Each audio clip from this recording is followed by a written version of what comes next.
to become expert in a field, is it required to have a PhD? Not necessary. किसने कहा ये? Actually, you told no, sir. Like you find people like who are already they are very successful in your domain. So I just went to Google. I was reading about their work and all. So most of people were having PhD and they're doing such a high work. And I'm completely from a different background. Like my engineering background was from electrical engineering. So I got this doubt. मैंने PhD करी हुई है क्या? No. Do you know about my background? और मेरे जैसे और भी बहुत सारे लोग हैं दुनिया में जो बहुत कुछ कर रहे हैं अलग अलग तरीके से। उन्होंने तो कोई PhD नहीं करी हुई। और दूसरी तरफ से देयर आर पीपल जिन्होंने PhD करी हुई है और वो जा करके एक पियोन की जॉब के लिए अप्लाई कर रहे हैं, जहाँ पे जो बेसिक जो मिनिमम क्वालिफिकेशन चाहिए, एक गवर्नमेंट जॉब की पीछे वैकेंसीज निकली थी, वहाँ पे मिनिमम क्वालिफिकेशन होनी चाहिए थी 10th स्टैंडर्ड, और उन्होंने PhD करी हुई है और वहाँ पर जा करके अप्लाई कर रहे हैं। तो सिर्फ PhD करने से कुछ नहीं होता है। It's more about if you are passionate about it और फिर आप PhD कर रहे हो तो ठीक है, बट सिर्फ नाम के लिए आप PhD कर रहे हो तो उसका कोई फायदा नहीं है। फॉर एग्जाम्पल, कोई पर्सन है उसने साइकोलॉजी में PhD करी हुई है, बट वो किस लिए करी हुई है? डिग्री के लिए। डिग्री किस लिए चाहिए? ताकि एक अच्छी जॉब मिल सके। और दूसरी तरफ कोई पर्सन है जिसने PhD तो क्या कुछ भी नहीं करा हुआ साइकोलॉजी में, बट वो पैशनेट है साइकोलॉजी को लेकर के। वो पढ़ते रहते हैं लेटेस्ट रिसर्च क्या चल रही है, कहाँ क्या हो रहा है, क्या नहीं हो रहा है, ये है वो है, तो दे आर रियली पैशनेट। तो कोई भी पर्सन है उनको उनसे बात करके ज्यादा मजा आएगा, बजाय कोई ऐसा इंसान जो जार्गन्स होते हैं सिर्फ उनको यूज कर रहे हैं और बड़े बड़े वर्ड्स आपकी तरफ फेंक रहे हैं, लेकिन उनको एक्चुअल में कुछ भी अंडरस्टैंडिंग नहीं है कि साइकोलॉजी होती क्या है। I made a lot of such people also जिन्होंने PhD करी हुई है, ये किया हुआ है, वो किया हुआ है अलग अलग फील्ड्स में, लेकिन deep within they are not passionate about it. So देखो, ध्यान से समझना, दो तरह के लोग होते हैं। मैं एक अभी साइकोलॉजी का एग्जांपल दे रहा था, तो उसी में आगे बढ़ते हैं, एक स्टेप और आगे बढ़ते हैं। एक होते हैं जो सिर्फ बुक्स से सीखते हैं, बुक्स में जो लिखा हुआ है वो सारी टर्म्स को याद कर लिया कि कॉग्निटिव डिसोनेंस ये होता है, ये होता है, वो होता है, ये एक्सपेरिमेंट हुआ था, एक स्टैनफोर्ड प्रिजन एक्सपेरिमेंट नाम की चीज हुई थी, उसमें ये था, उसमें वो था, उसमें वो था। बट वहां पर प्रॉब्लम क्या है कि ये सारे जितने भी एक्सपेरिमेंट्स होते हैं या जितनी भी रिसर्चेस होती हैं या जितनी भी थ्योरीज होती हैं, ये सब आपस में एक दूसरे को कॉन्ट्रडिक्ट करती है। तो अब प्रॉब्लम क्या होती है ऐसे लोगों के साथ में जो सिर्फ थ्योरी के अंदर ही घुसे रहते हैं? वो जैसे ही कॉन्ट्रडिक्शन आता है तो वो अनकंफर्टेबल फील करने लग जाते हैं। सो इंपॉर्टेंट क्या है, ये नहीं कि हम सिर्फ कहीं से पढ़ रहे हैं या समझ रहे हैं या हमारे पास में डिग्री है, डिप्लोमा है, ये है, वो है, पता नहीं क्या क्या है। इंपॉर्टेंट ये है कि क्या एक्चुअल में जो भी हमने पढ़ा और समझा उसको प्रैक्टिकली किया या नहीं किया। Are you just a psychology student or you understanding psychology based upon your own psychology? Then आप किसी भी PhD होल्डर से बहुत आगे हो। क्यों? क्योंकि साइकोलॉजी बाहर थोड़ी ही है, अंदर है। जिस तरीके से आपकी ब्रेन काम करती है, जिस तरह से मेरी ब्रेन काम करती है, वो कोई अलग अलग थोड़ी है। बेसिक जो अंडरलाइंग जो फिनोमिना है, जो डिजायर्स और फियर्स के अकॉर्डिंग ऑपरेट करता है, वो तो सेम ही है ना। It is not similar, it is same. जो फीलिंग्स है, इमोशंस हैं, जिस तरह से ट्रिगर होती है, जो इंपल्सेस उठती हैं, उसके अकॉर्डिंग जो साइकोसोमैटिक चेंजेस आते हैं हमारी बॉडी के अंदर, वो तो सेम ही है ना। That is not similar, that is same. तो अगर उसको हमने अपने अंदर ऑब्जर्व कर लिया है, बेसिकली एक तरह से बॉडी हमारे लिए क्या हो गई, एक लेबोरेटरी के जैसी हो गई, और इसके ऊपर हम एक्सपेरिमेंट्स रन कर रहे हैं और उन एक्सपेरिमेंट से एक्चुअल में सीख रहे हैं, तो वो उससे फार सुपीरियर है जो कि 1000 बुक्स में से पढ़ करके कुछ भी इधर उधर से इकट्ठा कर लिया है और बोल रहे हैं कि देखो मैंने ये किया है, मैंने वो किया है। क्योंकि जो भी उन्होंने स्टडी किया है, इन स्टडीज में क्या होता है, कुछ टाइम बाद वो एक स्टडी दूसरी स्टडी को कॉन्ट्राडिक्ट कर देती है, उसको गलत प्रूव कर देती है। तो अब वो इंसान फंस जाएगा, वो कहेगा ये सही है, वो सही है।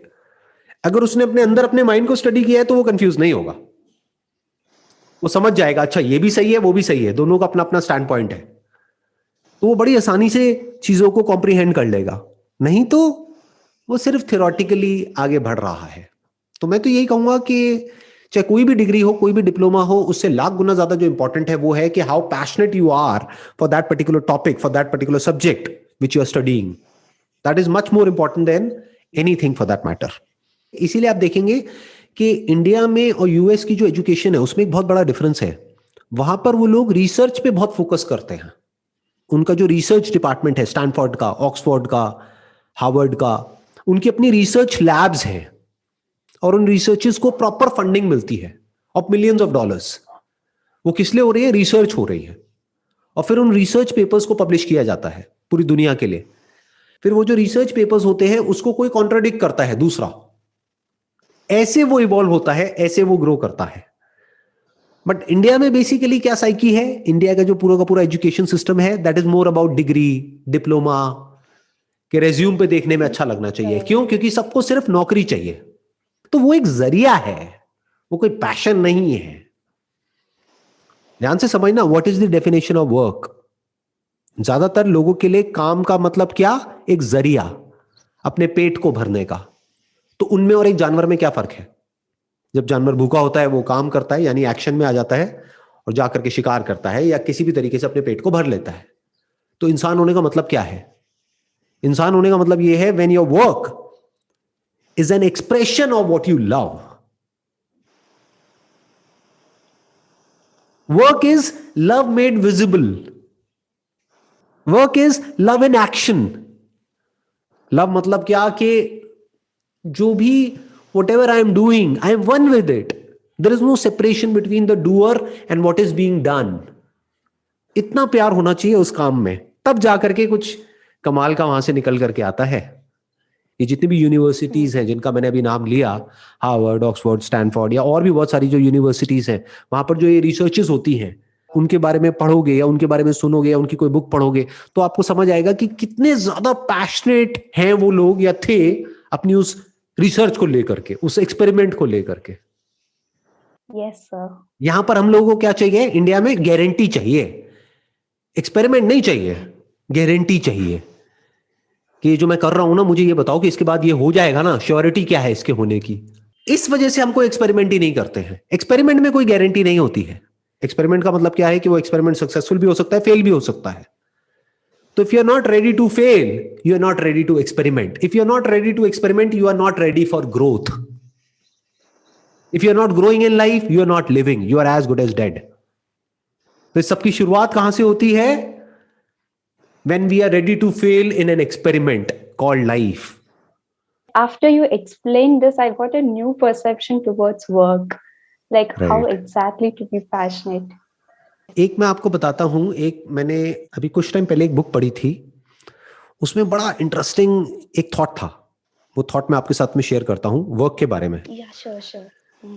उसमें कहा गया था कि अगर आप मानो आप घर बनाने का काम करते हो तो ये मत सोचो कि आप लेबर हो, ये सोचो कि ये जो घर मैं बना रहा हूं ना, ये मैं बना रहा हूं अपने बिलवर्ड के लिए। अगर आप एक शेफ हो तो ये सोचो कि ये जो मैं मील बना रहा हूं ये बना रहा हूं अपने बिलवर्ड के लिए। ठीक है? तो इस एग्जाम्पल को हमको हमेशा याद रखना है कि whatever you are doing it for your beloved. उसके लिए आप कर रहे हो जिससे आप सबसे ज्यादा प्यार करते हो, तब आप उस काम को कैसे करोगे? Your entire perspective towards work changes. For example this session that I am doing, why am I doing it? इससे मुझे क्या मिल रहा है? I am doing it for the future generations. मतलब आने वाली जो जनरेशंस हैं उनके लिए मैं ये कर रहा हूं, और वो जनरेशंस मुझसे अलग नहीं है, वो मैं ही हूं। तो मैं खुद के लिए ही कर रहा हूं, क्योंकि एक इंसान खुद को सबसे ज्यादा प्यार करता है। अगर हम कहते हैं ना मैं उसको प्यार करता हूं, वो भी इसलिए क्योंकि वो मेरा है या मेरी है। एक्चुअल में आदमी खुद से ही प्यार करता है। आदमी अपने बच्चे से प्यार नहीं करता है, वो बच्चा मेरा है इसलिए मेरे को उससे इतना ज्यादा प्यार है, वो बच्चा किसी और का है तो मेरे को इतना प्यार नहीं है। तो इंसान को सबसे ज्यादा प्यार किससे होता है? खुद से होता है। तो अगर हम खुद को सब में देख सकें तो whatever we are doing, तो हम किसी पे करके वो एहसान नहीं कर रहे हैं, किसी और के लिए नहीं कर रहे हैं, हम खुद के लिए ही कर रहे हैं। तो वहां पर एक अलग लेवल का पैशन आ जाता है। I am so passionate about the sessions that I am doing, चाहे फिर मैं घर से बैठ करके कर रहा हूं, अभी फिलहाल घर से कर रहा हूं, या फिर अपने ऑडिटोरियम में कर रहा हूं, या किसी स्टेडियम में कर रहा हूं, कहीं भी कर रहा हूं, कोई फर्क नहीं पड़ता, क्योंकि मुझे पता है कि ये किसके लिए हो रहा है, क्यों हो रहा है। 200-300 साल बाद, 500 साल बाद मैं नहीं रहूंगा, लेकिन कहीं दुनिया में कहीं कोई बैठा होगा या बैठी होगी और वो बैठ करके इस वीडियो को देख रहे होंगे, सुन रहे होंगे, कुछ समझ रहे होंगे। तो क्या वो मुझसे अलग हैं? Same. Today I understood how this is why you're so passionate. Now I have two questions, sir. I'll ask both. You can tell it in short. So, Sure. how to get rid of the superstitious beliefs, or like actually, I have watched many of your videos, and yes, I have understood that whatever those superstitious beliefs are there, they're like it is all fake. Like I know in reality anything can happen. Like we don't have control over them. All that we have control is on our action. But somewhere deep inside, it's like that fear will sit. No, sir. Like somebody told something. So what if that happens? So how to get rid of that fear? And second question is, sir, I watched your podcast recently on entrepreneurship, and what happened was over there you were talking about how do you start an online business and all. So what I did was I started learning this digital marketing, and I started running ads. People were buying, but the thing was it was on loss. Like I was putting 3,000, I was investing on ads, but I was not getting that 3,000 also. So how exactly to learn marketing? ठीक है, तो मैं इन दोनों questions को एक एक करके answer करता हूँ। सबसे पहले तो जो पहला आपका क्वेश्चन है कि जो हमारे सुपरस्टिशियस बिलीफ्स होते हैं उससे कैसे बाहर निकलें। पहले आपको समझना होगा जितने भी बिलीफ्स होते हैं, बिलीफ मींस सुपरस्टिशन, क्योंकि रियलिटी में बिलीफ के लिए कोई जगह नहीं होती है। जो भी आपके बिलीफ्स हैं, रिलीजन को लेकर के, सोसाइटी को लेकर के, या जिस भी कल्ट को आप फॉलो कर रहे हो, किसी पर्सन को आप फॉलो कर रहे हो, किसी पर्सन के बारे में आपके कुछ बिलीफ्स हैं कि वो अच्छा है, वो बुरा है, ये है, वो है, तो जितने भी बिलीफ्स हैं वो सारे सुपरस्टिशंस ही हैं। तो belief is not different from superstition. Belief is superstition. Believe करना पड़ रहा है मतलब क्या? मतलब आपको पता नहीं है। जहां पर क्लियर पता है वहां पे किसी बिलीफ की जरूरत नहीं है। You believe that the law of gravity exist, or you know it for sure that the law of gravity exists. Know it for sure. Know it for sure, scientifically proven, right? तो ये belief में और reality में फर्क होता है। तो अब आते हैं कि अब इससे फ्री कैसे हुआ जाता है। जो भी हमारे बिलीफ्स हैं, जितने भी बिलीफ्स हैं उस पर क्वेश्चन मार्क लगा दो और वहीं पर रुक जाओ। मुझे नहीं पता कि ये सही है या गलत है, तो आप हल्के फुल्के हो जाते हो। और ये जितने भी बिलीफ्स होते हैं ना, इनको ध्यान से समझना। ये सब क्या होते हैं? ये बेसिकली अपने आप में सेल्फ फुलफिलिंग प्रोफेसीज की तरह होते हैं। आपको पता है ये टर्म क्या है? ये जो टर्म मैंने यूज करी है, do you have any idea? I was about to ask you that question. What is that word, sir? अच्छा, आपने पिग्मेलियन इफेक्ट के बारे में सुना है? कहीं ना कहीं सुना होगा। पिग्मेलियन बेसिकली क्या है कि ग्रीक माइथोलॉजी के अंदर पिग्मेलियन नाम का एक आदमी था। उसने एक पत्थर की मूर्ति बनाई। अब उस मूर्ति से उसको इतना प्यार हो गया कि उसको देखता रहा और उसके बारे में ही सोचता रहा, उसमें पूरी तरह से इन्वॉल्व हो गया। तो उसके अंदर जान आ गई, वो मूर्ति जिंदा हो गई। This is called Pygmalion effect. ये कहानी है, this is just a mythological story, but कुछ डिनोट करने के लिए है। जैसे और जितनी भी माइथोलॉजिकल स्टोरीज होती हैं वो कुछ ना कुछ समझाने के लिए होती है। ये कहानी बेसिकली हमको एक बहुत बड़ी बात समझाने की कोशिश कर रही है। वो क्या? कि अगर कोई ऐसा थॉट है, कोई ऐसा आपका बिलीफ है जिसको आप मान लोगे, तो आज नहीं तो कल वो सच हो जाएगा। इसी बिलीफ का एक्सटेंशन है लॉ ऑफ अट्रैक्शन, बट वो इस बिलीफ को बहुत आगे तक पुश कर दिया है, क्योंकि जिन लोगों ने उसको प्रोपगेट किया है लॉ ऑफ अट्रैक्शन को, उनका अपना मोटिव है। तो उन्होंने उसको इतना सिंप्लीफाई कर दिया है कि जो भी आप सोचोगे वो हो जाएगा, जबकि एक्चुअल में ऐसा नहीं होता है। कि कोई बच्चा है जो भूख से तड़प रहा है, तो अगर वो सोचता रहेगा तो खाना खुद चल करके उसके पास थोड़ी आ जाएगा। अगर ऐसा होता तो दुनिया में कोई भूख से मरता ही नहीं, राइट? तो सोचने से सब कुछ नहीं होता है। हमारी सबकी प्रॉब्लम्स क्या है कि हम एक्सट्रीम में सोचते हैं। हम ब्लैक और व्हाइट में सोचते हैं, ब्लैक एंड व्हाइट में नहीं सोचते हैं। आइदर ब्लैक और white. Life is not either black और white, life is black and white. तो ये पिग्मेलियन इफेक्ट हमको क्या सिखाता है कि अगर आपका कोई बिलीफ है जिसको आप बहुत स्ट्रांगली मानते हो, फिर चाहे वो पॉजिटिव है चाहे नेगेटिव है, आज नहीं तो कल वो मैनिफेस्ट हो जाएगा। जैसे पिग्मेलियन ने ये माना कि वो जो पत्थर की मूर्ति है वो पत्थर नहीं है, वो एक असली इंसान है। तो पिग्मेलियन के लिए तो वो सच हो ही गया ना। जैसे बहुत सारे लोग हैं, उनको कोई दिखने लग जाता है, कोई दिखने लग जाती है, जो नहीं होता है औरों के लिए, बट उसके लिए तो है ना। तो जितने भी हमारे बिलीव्स होते हैं, these are like self fulfilling prophecies. मतलब क्या? Prophecy is like more like कि एक प्रिडिक्शन हो गई एक तरीके से, कि जो भी आप मानते हो, नो मैटर वो क्या है, कैसा है, अगर डीप विद इन आप कुछ मानते हो, तो आज नहीं तो कल वो आपकी बॉडी के लेवल पर मैनिफेस्ट होने लग जाएगा। यहां तक अगर आप लॉ ऑफ अट्रैक्शन को देखते हो तो बिल्कुल ठीक है। यानी क्या, मैं बीमार हूं, मैं बीमार हूं, मैं बीमार हूं, तो आज नहीं तो कल आप बीमार हो जाओगे। और दुनिया की सबसे बड़ी बीमारी क्या है? वहम। और वहम का कोई इलाज नहीं है किसी भी डॉक्टर के पास में। आजकल व्हाट्सएप पे बहुत तरह तरह के मैसेजेस फॉरवर्ड होकर के आ रहे हैं आपके पास में, रिलेटेड टू कोविड या रिलेटेड टू द सिम्टम्स, जिसकी कोई हद नहीं है, और आपको क्या पता कि उसमें से सच क्या है और झूठ क्या है। ये जो व्हाट्सएप यूनिवर्सिटी है, इसमें क्या सच है क्या झूठ है? कोई भी उठा करके कुछ भी डाल सकता है, कोई भी कुछ भी कह सकता है। क्या वो साइंटिफिकली प्रूवन है? नहीं। No.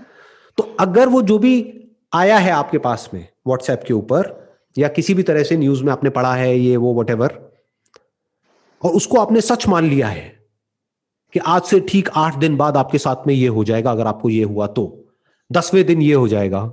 ये बिल्कुल ऐसा है कि मैं आपके माइंड में एक थॉट प्लांट कर दूं आपका हाथ देख करके, और मान लो आप एस्ट्रोलॉजी में बिलीव करते हो, मैं एक प्लांट कर दूं आपके माइंड में एक थॉट कि आज से ठीक 10 दिन बाद आपका एक बहुत बड़ा एक्सीडेंट होने वाला है, या आपको कोई बहुत बड़ी बीमारी होने वाली है। तो एक तो ये 10 दिन आपके इतने ज्यादा पैनिक में निकलेंगे जिसकी कोई हद नहीं है। उसकी वजह से अगर कुछ नहीं भी होना होगा तो 10वें दिन आपको अपने आप ही वो सब होने लग जाएगा जो भी मैंने कहा था। That is like a self fulfilling prophecy. इसका मतलब क्या है कि कुछ भी ऐसा जो कि एक बिलीफ है, उसको अपने माइंड में कभी प्लांट करो ही मत। रियलिटी के अकॉर्डिंग चलो। आपको पहले स्टेप में ही पता होना चाहिए कि क्या बिलीफ है और क्या रियलिटी है। कोई भी उठ करके कुछ भी बोल रहा है तो उसको मान नहीं लेना है, unless and until it is scientifically proven without a shadow of doubt.